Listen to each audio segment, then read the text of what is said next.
अब इसके बाद मैं फरीदा खातून को दावत देता हूं। फरीदा खातून क्लास 6 की वो आए और अपनी नज्म पेश करें। फरीदा खातून आए और अपनी नज्म पेश करें। अस्सलाम वालेकुम। कभी जन्नत का मैं सोचूं तो माँ तुम याद आती हो। कभी जन्नत का मैं सोचूं तो माँ तुम याद आती हो। मोहब्बत लफ्ज़ जो पढ़ लूं तो माँ तुम याद आती हो। मोहब्बत लफ्ज़ जो पढ़ लूं तो माँ तुम याद आती हो।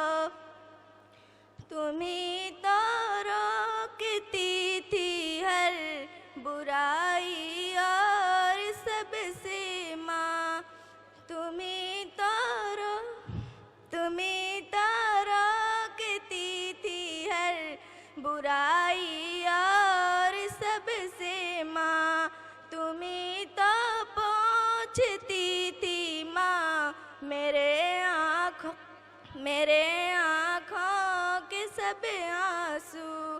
कभी जन्नत का मैं सोचूं तो माँ तुम याद